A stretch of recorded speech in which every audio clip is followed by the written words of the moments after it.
Bien, chers amis, bonjour. Nous sommes toujours en guerre à Gaza, et cela plus que jamais.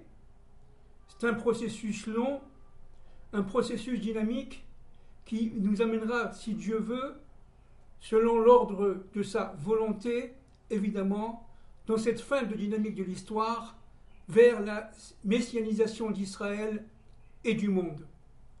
Je voudrais parler aujourd'hui d'un point qui est fondamental dans la Torah, et notamment dans la Torah de la délivrance, un point qui ontologiquement est lié directement à la création et à la dynamique de toute l'histoire des civilisations et de toute l'histoire humaine jusqu'à l'arrivée du Messie. Je veux parler du thème de Amalek. Bien entendu, ce thème-là, nous l'avons étudié, analysé de nombreuses reprises, parce que c'est un thème fondamental. Mais là, je voudrais revenir particulièrement par rapport à la guerre qui se passe à Gaza. Je répète ce que mes auditeurs le savent, bien entendu. D'une manière globale, d'une manière extrêmement synthétique. D'abord, Amalek se veut Réchit, Goïm en hébreu. Ça veut dire qu'il se veut tout simplement le chef, le maître, le représentant des nations. Dans le mot Réchit, il y a le mot Roche. Roche, ça veut dire tête. Il se veut être à la tête des nations. Au niveau historique, c'est un petit peuple qui vient on ne sait où. Il était à la sortie d'Égypte à peu près à 300 kilomètres du peuple hébreu qui sortait d'Égypte avec Moïse. Et voilà que ce peuple-là, dès qu'il ressent la sortie d'Égypte du peuple hébreu, du peuple de l'esclavage, eh bien, il s'arme, il s'organise et il cherche tout simplement par la guerre, par le conflit, par la haine, à l'annihiler. Qu'est-ce que c'est qu'en fait Amalek? D'abord, au niveau historique, évidemment, Amalek, c'est un parent d'Israël, c'est un parent de Jacob. Nous sommes là, si vous voulez, dans une guerre familiale, ce qui est absolument incroyable. Amalek descend d'une princesse qui s'appelle Timna et qui a eu un rapport avec le petit-fils de Ésaü qui s'appelle le petit-fils d'Ésaü qui s'appelle Ésav. Non, excusez-moi. Le petit-fils d'Ésaü qui s'appelle Éliphaz. Et Éliphaz n'est pas le petit-fils, excusez-moi, c'est le fils d'Ésaü. Et donc, Amalek, c'est le petit-fils d'Ésaü. D'accord? Il faut savoir que Amalek est né d'un double, disons, inceste, du côté de sa mère et du côté de son père. Donc, Amalek est par définition, si vous voulez, à nature impure. Et Amalek a étudié avec Ésaü, et il a étudié avec même son arrière-grand-père qui s'appelait Isaac. Il y a même des midrashim qui disent que Amalek a étudié avec Abraham Avinu, avec Abraham notre père. C'est-à-dire que Amalek connaissait les sources de la Torah. Il le connaissait, mais étant l'inverse exactement, irréductiblement d'Israël, il avait cette fonction fondamentale de empêcher le plan de Dieu de réussir. Amalek, évidemment, en tant que peuple, il a duré que quelques siècles. Il a été, si vous voulez, en tant que peuple, mis à l'écart par le roi Shaoul, sous les ordres de Shmuel, du prophète Samuel, dans le livre des rois, Sefer Melachim en hébreu, n'est-ce pas, où le prophète Shmuel vient voir le roi Saül et lui dit, sous les ordres de Dieu, de détruire Amalek, hommes, femmes, enfants et animaux. Hommes, femmes, enfants et animaux. Et le roi Saül, évidemment, rentre en guerre contre Amalek, détruit comme avait demandé Samuel sous l'ordre de Dieu, détruit tout ce qu'il pouvait détruire. Il a détruit pratiquement tout le peuple d'Amalek, mais il a laissé le roi Agag, n'est-ce pas, vivant encore un jour, parce qu'il voulait le tuer devant le peuple, dit n'est-ce pas, le texte biblique. Et le roi Agag, sachant qu'il allait mourir le lendemain, tué par le roi Saül, eh bien, il va aller avec sa femme de ménage, ou sa bonne, n'est-ce pas, et il va y avoir tout simplement une transmission de semences qui fait qu'en fin de compte, c'est vrai qu'il sera tué le lendemain par Shmuel, par le prophète Samuel, mais sa semence continuera de siècle en siècle, de millénaire en millénaire, jusqu'à l'arrivée du Mashiach, du Messie. Il s'agit d'une dynamique profonde, extrêmement négative, extrêmement haineuse, extrêmement destructrice de ses forces. Amalek, si vous voulez, c'est non seulement un peuple, mais c'est un peuple qui porte des forces qui sont absolument incommensurables et qui ont pour nature la capacité de se développer dans l'histoire, de se développer d'une manière secrète, cachée à l'intérieur même des civilisations, et notamment des civilisations à nature universelle, c'est-à-dire des civilisations qui descendent de ce monde de Babel, du monde de Nimrod. Et ces civilisations qui veulent être dominantes, dominatrices, eh bien, portent en elles cette semence qu'on appelle Amalek. Maintenant, d'où vient Amalek? Alors, au niveau secret, bon, évidemment, il y a énormément de discussions et d'analyses là-dessus à partir de nos maîtres, bien entendu, mais d'une manière extrêmement simple, en quelques secondes, Amalek vient d'une source qui est antérieure même à la création. Akadosh Baruch Hu, lorsqu'il a créé le monde avec Israël et les nations, il a créé Israël inversé, qui s'est appelé Amalek. Akadosh Baruch Hu a créé le monde en droit et le monde inversé. D'accord? Nous sommes dans la dualité. Bereshit, la lettre Bereshit, qui est par la lettre bête. Le mot Bereshit, qui est la lettre par la lettre bête. Nous sommes dans la dualité, nous sommes dans la division. Amalek est la force qui va diviser, qui va séparer les noms de Dieu.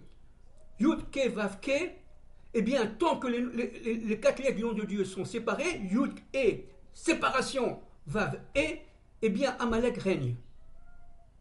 C'est-à-dire les forces du mal, les forces d'en bas, les forces de la haine. Mais la haine de quoi? La haine du projet divin, la haine de l'accélération de la dynamique de l'histoire pour le bien, de manière à ce que les forces du mal puissent tout simplement s'évanouir et disparaître de notre monde et de tous les mondes. Amalek, lui, si vous voulez, c'est la force qui permet de se battre contre le bien de manière à ce que l'homme ne réussisse jamais, l'homme descendant d'Adam et de Ève, ne réussisse jamais sa mission, qui est, je le répète, d'accord, la glorification du nom de Dieu dans notre monde. C'est-à-dire de dévoiler à partir de la Malchoute les forces divines, qui sont évidemment toujours pour le bien. Donc, Amalek, c'est, si vous voulez, une force qui est incommensurable, qui, en fin de compte, est présente pendant l'histoire dans toutes les autorités supérieures des États. Que ce soit les empereurs, que ce soit les chefs des militaires, que ce soit aujourd'hui, on pourrait dire, les grandes banques, les grandes multinationales, ce phénomène de mondialisation, d'ailleurs, qui fait avec ce gouvernement profond, vous voyez, dont on parle évidemment aujourd'hui, eh bien, cela est dirigé par une force qui est une force qui vient de la nuit des temps, avant même la création, que la Torah appelle Amalek. Quand j'ai fait mon aliyah il y a quelques dizaines d'années déjà, un de mes raves de l'époque, un de mes rabbanim de l'époque, m'avait montré, si vous voulez, une sorte de métaphore pour m'expliquer ce que c'est qu'Amalek. il m'a dit, imagine que c'est le soir, c'est-à-dire la veille de la sortie du Messie, le soir au niveau cosmique, et un berger avec ses moutons doit faire rentrer les moutons à la bergerie pour qu'ils se reposent, pour qu'ils mangent, ils boivent et ils dorment. Eh bien, il demande aux moutons de rentrer à la bergerie. Ceux qui sont, si vous voulez, aptes à rentrer et qui acceptent l'ordre du berger, ils rentrent sans problème. Maintenant, si les moutons ne veulent pas rentrer, alors le berger se met derrière avec un bâton et commence à les frapper. Vous voyez, ce sont évidemment les douleurs de l'histoire, que ce soit des nations, descendants d'Adam et de Ève, et d'Israël, bien entendu, les souffrances d'Israël dans l'histoire. Et s'il y a des moutons qui ne veulent pas rentrer à la bergerie, alors Dieu, le berger c'est Dieu bien entendu, alors le berger envoie le chien qui va mordre et obliger les moutons à rentrer à la bergerie. Alors ça veut tout dire, c'est une métaphore bien entendu, mais ça veut dire qu'en fin de compte, Amalek joue le rôle dans cette métaphore du chien. C'est-à-dire qu'il a comme mission de laisser et de pousser le peuple d'Israël et les nations dans un éveil, disons, j'allais dire, accéléré, dans une dynamique de l'histoire toujours sous pression, sous dynamique de combat. Vous voyez, dès qu'il y a, si vous voulez, une sorte d'endormissement, alors Akadosh Baruch Hu envoie le chien. Il envoie le chien pour mordre. C'est ce qui s'est passé exactement à la guerre de Gaza il y a quelques semaines. C'est-à-dire que la guerre de Gaza a servi de phénomène rédempteur, de phénomène de réveil, de chauffard de la délivrance. Le chauffard, pour ceux qui ne connaissent pas, c'est la corde de bélier, n'est-ce pas, biblique. Eh bien, cette guerre de Gaza qui a commencé, mais qui est loin encore de finir, parce qu'elle va s'étendre un peu partout, dans le monde entier d'ailleurs, eh bien, à partir de ce moment-là, ce qu'il faut comprendre, et ça c'est très très très important, c'est que Amalek est un instrument de Dieu qui permet jusqu'à la fin de l'histoire, c'est-à-dire jusqu'à l'arrivée du Mashiach, ben David, qui permet au peuple d'Israël et à l'humanité tout entière de se tenir éveillés par rapport au plan divin. C'est ça le but d'Amalek. Alors maintenant, Amalek, évidemment, c'est le Satan. C'est le Satan. Bon, pour nous, juifs, pour nous, hébreux, le Satan, c'est un instrument de Dieu, c'est tout. Hein. Le Satan n'est pas forcément mauvais pour nous. Il est à la fois, n'est-ce pas, accusateur, mais il va promouvoir, si vous voulez, la faute, il va promouvoir le mal, mais une fois que l'homme, juif ou non, fait le mal, alors il devient son accusateur. C'est-à-dire que, enfin, ça c'est le Satan. Pour nous, juifs, à partir de la Torah. C'est-à-dire que, véritablement, le Satan est un instrument de Dieu, parce que Dieu est seul, Dieu est évidemment le seul roi de l'univers et de tout le monde, il n'y a rien au-dessus de lui, et il n'y a rien au-dessus de lui. Il est seul.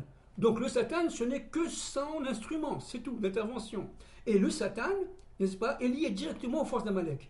Alors vous allez me dire, mais quelle est la racine de cette force d'Amalek? Alors nos maîtres disent que les forces d'Amalek sont liées directement au serpent primordial. C'est-à-dire au serpent qui a fait fauter Ève, puis Adam. Amalek, c'est la force qui se trouve dans la tête de ce serpent. Dans la tête de ce serpent. C'est-à-dire que tant que les forces de la pensée négative, de la pensée destructive, de la pensée de division, de la dualité du monde sont en action, les forces d'Amalek se développent. Ça, c'est un premier point. C'est pour ça qu'il nous est demandé, à chaque jour, n'est-ce pas, que nous passons dans ce monde, mais au niveau du peuple, à chaque année, une semaine avant Purim, de réciter ce qu'on appelle dans la paracha Zachor, ça veut dire souviens-toi, de réciter l'ordre de Dieu de se souvenir d'Amalek. Alors je vais vous le citer, n'est-ce pas, toujours à partir évidemment de la Torah et à partir de mon livre qui est le livre de M. David Saada, un très grand livre, La Trace du Sinaï, n'est-ce pas. Ceux qui veulent l'acheter, achetez-le parce que c'est un livre d'une immensité sans pareil. Eh bien, je lis. Regardez ce qu'on dit, n'est-ce pas, lors du Shabbat de la paracha Zachor, une semaine avant Purim. Le Shabbat d'avant Purim. Ce n'est pas une semaine, c'est le Shabbat d'avant Purim. Alors je lis en français. Souviens-toi de ce que t'as fait Amalek sur le chemin, lorsque vous sortiez d'Égypte. Tu effaceras le souvenir d'Amalek de dessous les cieux. Ne l'oublie pas. Ne l'oublie pas. C'est-à-dire que d'abord, quand est-ce qu'Amalek attaque? Lorsqu'Israël sort d'Égypte. Pourquoi? Parce que si Israël sort d'Égypte, il va recevoir la Torah. Ça veut dire qu'il va sortir d'Égypte pour allumer sa lumière intérieure, donc faire resplendir le plan de Dieu. Mais pour cela, il a besoin de la terre d'Israël. C'est pour ça qu'Amalek, tout de suite, va attaquer. Et c'est ce qui s'est passé au temps de Moïse. Israël a été attaqué par Amalek, n'est-ce pas? Ça n'a pas été facile. Le peuple était esclavagisé, il sortait d'Égypte, et les forces de Moïse étaient très fortes, bien entendu, mais le Midrash dit que lorsque Moïse levait les bras en l'air, Amalek perdait, mais quand il baissait les bras, alors Amalek gagnait. Ce n'était pas évident. Et pendant toute l'histoire, les forces d'Amalek vont être présentes, vont être dans cette fameuse méta-histoire, et vont tout simplement avancer en contrario du plan et de la mission d'Israël. Plus Israël avance, mais plus Amalek aussi avance. C'est-à-dire que le double d'Israël étant, on le sait maintenant, Amalek, eh bien, à partir de ce moment-là, Amalek, c'est Israël inversé. C'est celui qui veut prendre la place d'Israël. C'est cette force qui veut tout simplement empêcher le plan de Dieu de réussir.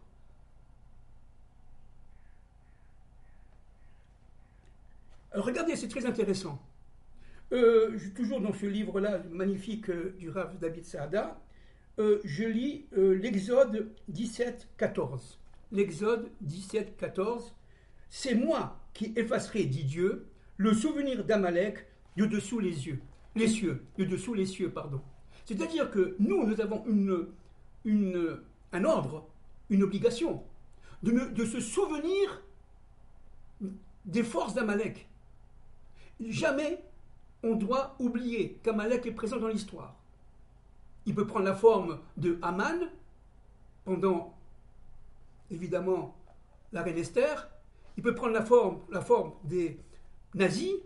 Aujourd'hui, il peut prendre la forme des nazis islamistes, n'est-ce pas? Mais Amalek est toujours présent. Amalek est présent incontestablement à Gaza aujourd'hui. Et si on ne détruit pas cette force à Gaza, eh bien tout simplement le plan de l'histoire n'est pas terminé. Parce que tout simplement Amalek continuera à régner. N'oublions pas que les forces d'Amalek, c'est le Réchit Goïm, c'est-à-dire la tête des Goïm. N'oubliez pas que les forces d'Amalek sont dans le monde entier. Et ils sont très largement au niveau de la direction générale des firmes multinationales, ou des présidents, etc. C'est la tête des Goïm. Et n'oublie pas que la tête des Goïm, des nations, est liée à la tête du serpent. Ça ne veut pas dire que les Goïm sont le serpent, pas du tout. Les nations ne sont pas le serpent, bien entendu, surtout si elles descendent d'Adam Rishon, mais elles sont manipulées, elles sont habitées de ces forces négatives qu'on appelle Amalek. Maintenant, ce combat, c'est un combat millénaire, de génération en génération, qui va tout simplement entraîner à ce niveau-là la fin de la domination des forces du mal dans notre monde. Quel est le moteur qu'utilise Amalek pour régner? C'est un problème très important. Alors nous avons dit que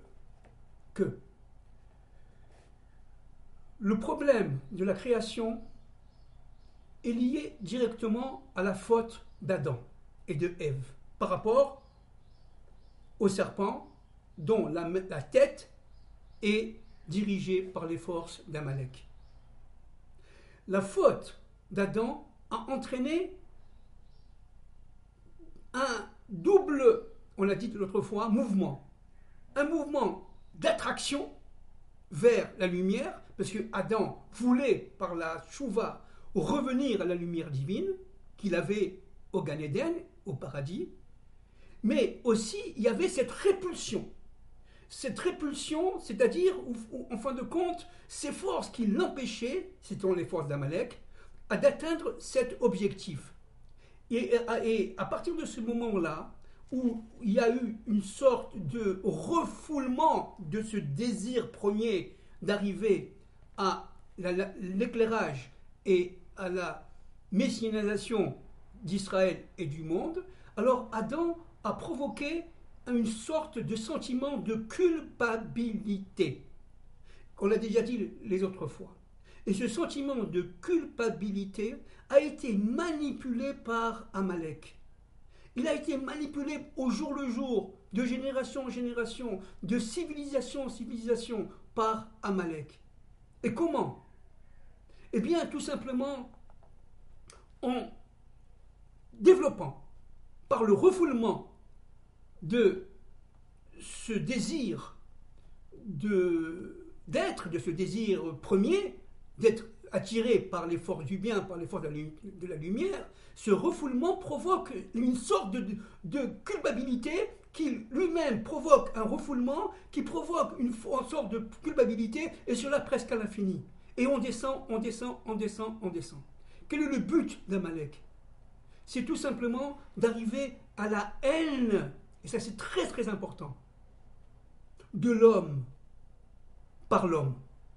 C'est-à-dire d'arriver à cette sorte de haine gratuite de soi-même, de son être intérieur. Et à partir de ce moment, cette haine de soi, qui est évidemment inconsciente, mais qui est évidemment refoulée, puisque nous sommes dans le monde de la subconscience, de l'inconscience et du refoulement total au fil des générations, au fil des années, au fil des civilisations, surtout des civilisations qui descendent de Babel, qui sont dominantes, notamment les civilisations occidentales. Eh bien, ce refoulement-là, qui provoque un sentiment de culpabilité, conduit à la haine de soi. Et donc au désir de détruire l'autre. Parce que l'autre, évidemment, en l'occurrence Israël, est le reflet de ses propres imperfections, semble-t-il, selon son sentiment de culpabilité. Ça veut dire qu'on a déjà dit de nombreuses fois, les fois précédentes, on va culpabiliser Israël, parce que Israël, c'est le reflet de notre propre culpabilité intérieure. Et évidemment, les forces d'Amalek le savent et utilisent tout simplement tous les mécanismes fondamentaux, nécessaires et peut-être même pour lui, pour sa logique, suffisants, à empêcher la messianisation du monde. Et cela, aujourd'hui, nous le vivons de plein fouet à Gaza. Les soldats israéliens, qui sont devenus progressivement, mais évidemment, c'est très compliqué, hébreux, ont réussi par cette nouvelle foudroyante, terrible que nous avons eue à Simchat Torah et à Shabbat, le 7 octobre 2023, eh bien, ont réussi à se surpasser, à retirer l'ensemble de ces voiles, de manière à faire refléter leur lumière intérieure, leur mémoire intérieure, de manière à retrouver leur identité propre. Et ça, comme on l'a dit l'autre fois, ça donne à l'armée d'Israël une force inimaginable. C'est pour ça que les les nations ennemies, les ennemis, n'ont absolument aucune chance face à l'armée d'Israël. Parce que l'armée d'Israël, une fois qu'elle devient elle-même, elle devient tout simplement indestructible. Parce qu'elle est liée directement aux forces de la Bina, aux forces de la surnature, aux forces de l'immortalité. Maintenant, si Israël est immortel, alors est-ce que Amalek sera immortel? Non. Puisque Dieu a promis, je répète, n'est-ce pas? Dieu a promis, je répète, dans l'Exode 17-14, c'est moi Dieu, qui effacerai le souvenir d'Amalek de dessous les cieux. C'est-à-dire qu'en fin de compte, à la fin de l'histoire, je pense évidemment à notre époque, Akadosh Baruch Hu va se révéler avec perte et fracas et va, suite aux actions de Saal, qui est un instrument de Dieu bien entendu, eh bien va intervenir, mais cette fois-ci directement, ouvertement, et détruire les forces d'Amalek là où elles sont. C'est-à-dire véritablement à la tête des nations. Ça ne veut pas dire que tous les gouvernements de toutes les nations sont Amalek, pas du tout. Mais Amalek sait choisir les points qui sont des points pour lui de repère, les points de gordiens, des nœuds gordiens, qui permettent tout simplement pour ces forces-là, à lui, Amalek, de régner. C'est-à-dire véritablement là où les gouvernements ont un pouvoir réel, vous pouvez être sûr qu'à l'intérieur de ce gouvernement, il y a de grandes discussions entre les forces du bien et les forces du mal, et c'est-à-dire entre les forces qui sont poussées vers cette lumière intérieure et les forces du mal qui sont dirigées par Amalek. Et c'est ça dont il est question. C'est ça dont il est question. Que ce soit en Amérique, en Occident, en Chine, un peu partout dans le monde, il y a cette grande tension intérieure dans les États où il y a des forces du bien qui entendent tout simplement aller vers la messianisation du monde parce qu'ils ont compris que tout simplement c'était le bonheur de l'humanité et c'était le plan du Dieu un maître de l'histoire, et le savent parce qu'elles descendent d'Adam Arishon avant la faute. Et elles ont fait tout ce travail intérieur. Mais vous avez aussi, à l'intérieur de ces nations non juives, je dis bien non juives, eh bien, il y a aussi cette force négative qui descend du cerveau, si vous voulez, de la tête du serpent primordial, qui est encore toujours présente aujourd'hui, à l'heure où je vous parle, et qui, même en Israël, n'est-ce pas, aujourd'hui, essaye de freiner et de mener, si vous voulez, cette dynamique historique à sa propre échec. Donc, si vous voulez, je voudrais là lire, toujours dans ce livre de M. David Saada, La Trace du Sinaï, à la page 210. Voilà, alors ça résume à peu près ce que nous avons dit, mais je voudrais le lire et un peu commenter, si vous plaît. Au milieu de la page 210.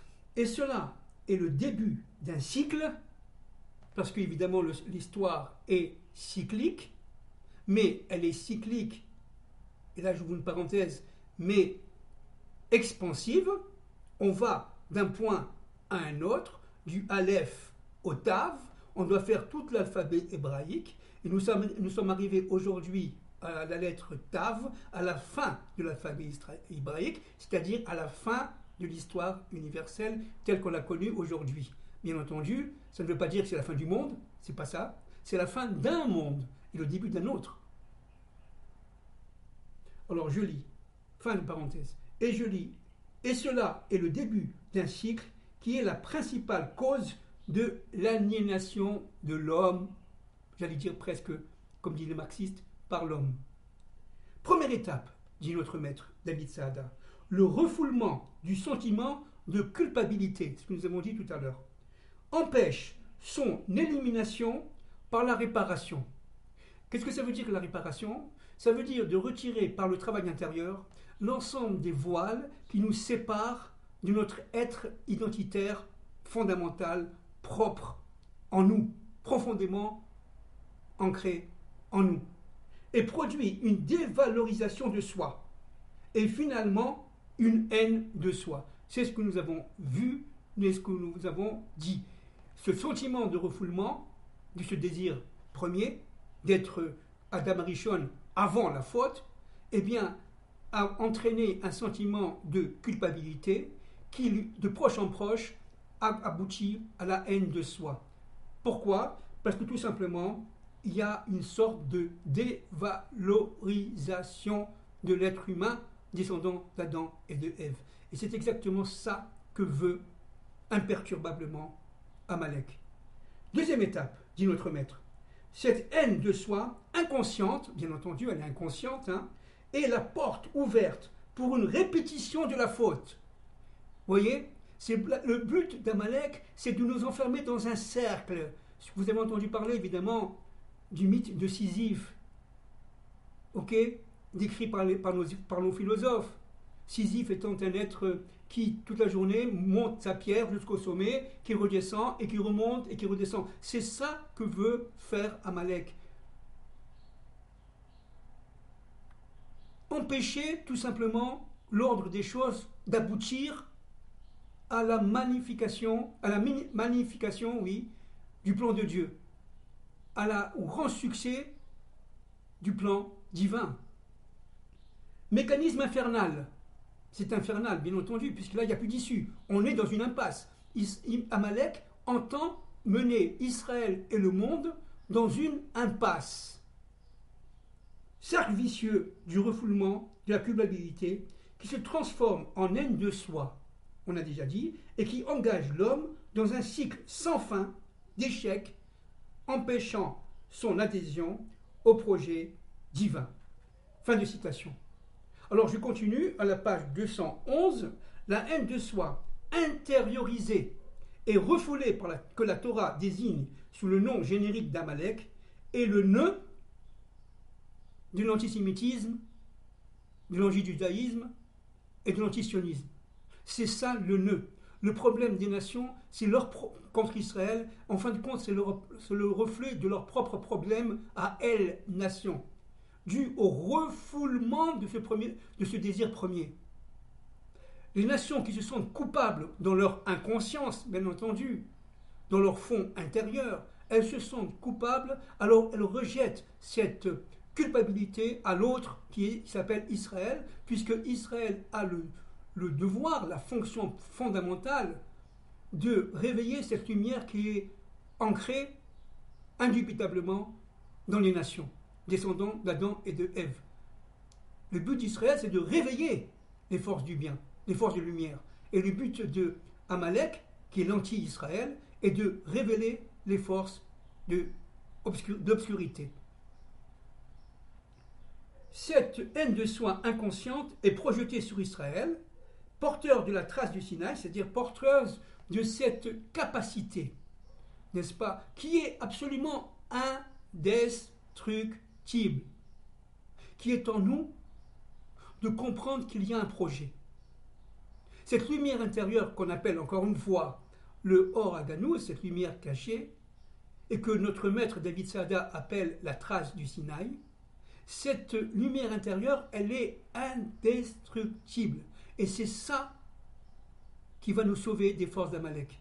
C'est-à-dire qu'il va y avoir, exactement comme ça se passe aujourd'hui à Gaza avec l'armée d'Israël, ce qui s'est passé il y a quelques semaines, ces choses horribles, absolument démoniaques, qui ne sont pas humaines, ces crimes infâmes, eh bien, ont entraîné, en fin de compte, la séparation des forces du mal par rapport aux forces du bien. Elles ont retiré les voiles de l'Israël moderne et elles ont fait refléter la lumière intérieure qui est en nous. C'est ça la cause principale de cette guerre. C'est-à-dire que du mal sort le bien. S'il n'y avait pas eu cette guerre à Gaza, eh bien Israël aurait encore dans son endormissement universel, eh bien, aurait encore descendu les marches et encore rempli d'impureté jusqu'à atteindre le 50e degré d'impureté auquel il est tout simplement acculé à mourir, à partir de laquelle il est acculé à mourir. Et c'est exactement ça que voulaient les forces d'Amalek. C'est-à-dire qu'en fin de compte, le réveil qui s'est passé à Gaza est un réveil absolument salutaire. Absolument salutaire, parce qu'il a permis de retirer les 400 voiles qui sont en nous d'impureté, d'obscurité, et de faire refléter la lumière qui est en nous. Alors je continue. La haine de soi est l'objet d'un déni, dit notre maître. Et c'est alors Israël qui devient l'objet de cette haine. Ça on le sait, la judéophobie est l'expression autorisée par l'inconscient collectif des nations de la haine de lui-même, de soi-même. Les nations ont la haine de soi. Pourquoi ? Parce que tout simplement, elles sont descendues de gradation en gradation vers des niveaux d'impureté qui sont sans pareil. Aujourd'hui, on arrive au wokisme, au transgenre, à la mondialisation absolue, au fait que l'homme n'est plus un homme, devient un robot. Bref, la fin de l'humain voulu par Dieu. Et cela, Dieu utilise évidemment la bande de Gaza parce que c'est la bande où réside, on a déjà dit de nombreuses fois, n'est-ce pas, ce point de Chourouk, c'est-à-dire ce point qui vous permet la parole d'Israël vers le reste du monde, en passant par la France, tout cela on l'a déjà dit, n'est-ce pas, eh bien, elle va tout simplement en retirant cette infection fondamentale amalécite qui se trouve aujourd'hui à Gaza, eh bien, Dieu va permettre de sauver le monde. C'est ça dont il s'agit. Lorsque le Premier ministre Netanyahou a dit aux ambassadeurs en Israël réunis hier ou avant-hier, je crois que c'était avant-hier, vous savez, la guerre d'Israël est une guerre qui est la nôtre. Parce que Israël est en train de se battre contre un ennemi qui est le vôtre. Et si Israël perd, eh bien vous serez attaqués et vous serez détruits. Comme ils veulent détruire Israël, ils veulent vous détruire à vos nations. Ce sont des forces qui sont immenses. Mais en fait, manipulées bien entendu par le divin, et elles sont vouées à l'échec. Pourquoi elles sont vouées à l'échec ? Parce que tout simplement, nous avons en nous cette trace du Sinaï, comme dit notre maître David Saada, cette lumière intérieure qui fait que ça devient tout simplement indestructible. C'est pour ça que le peuple juif est indestructible dans l'histoire, qu'on le veuille ou qu'on ne le veuille pas. Vous comprenez bien. Vous comprenez bien, nos ennemis, que vous n'arriverez jamais à rien parce que vous vous battez contre Dieu. Et vous serez tout simplement jugés par le Messie, jugés par Dieu. Et ce jugement sera intraitable. Intraitable. Chacun aujourd'hui se positionne dans le monde entier par rapport à ce qui se passe à Gaza. Et ce positionnement est observé par Dieu. Et il traitera les positionnements de chacun et des collectifs en fonction de leurs actes. Et ce jugement est terrible. Nous avons de nombreux midrashim là-dessus. La guerre de Gog et Magog qui s'annonce est une guerre des nations entre elles, où ces points cosmiques qui sont des points, j'allais dire, infectés, pourris, eh bien, vont disparaître. Et tous les gens qui sont reliés à ces points cosmiques pourris, défectueux, nauséabonds, vont aussi disparaître de l'histoire. C'est pas rien ce qui s'annonce, hein. Ce n'est pas rien. Alors je finis en terminant la lecture de ce paragraphe. L'histoire est, comme l'hystériosophie nous l'enseigne, le temps laissé à l'homme pour que le tikkun, ça veut dire la réparation, se réalise jusqu'à la libération totale de l'emprise des forces négatives, jusqu'à l'effacement d'Amalek. Et ça ne peut venir que de Dieu. C'est Dieu qui va détruire les forces d'Amalek parce qu'elles sont partout dans le monde. Et pas seulement en Israël, partout dans le monde. Et elles sont en fait en chacun de nous. Qu'est-ce que c'est qu'Amalek pour finir? Je finis la citation là. Eh bien, Amalek, c'est le Safek. Qu'est-ce que c'est que le Safek? En français, c'est le doute. C'est-à-dire le fait de douter de la réalisation positive de la dynamique de l'histoire. Le fait de douter en soi, de douter en Dieu. Ça, c'est lié directement aux forces d'Amalek. Safek a pour valeur numérique 240, comme exactement la valeur numérique d'Amalek, 240. C'est pas pour ça, c'est pas pour rien qu'il y a aux environs de 240 personnes qui sont détenues aujourd'hui par le Hamas. Dieu nous donne un clin d'œil. Le Hamas aujourd'hui, évidemment, est pourvu, presque dans sa totalité, en tant que Hamas, des forces d'Amalek. Dieu nous dit qu'il s'agit tout simplement d'effacer Amalek de l'histoire et de son souvenir, c'est-à-dire de cette force. Voilà. Donc le combat est ardu. C'est un combat évidemment qu'Israël mène actuellement. C'est un combat qui dépasse largement Israël, qui est un combat universel des nations contre ces forces négatives, ces forces qui veulent empêcher coûte que coûte le plan divin de se réaliser et de réaliser la présence de Dieu dans sa propre histoire.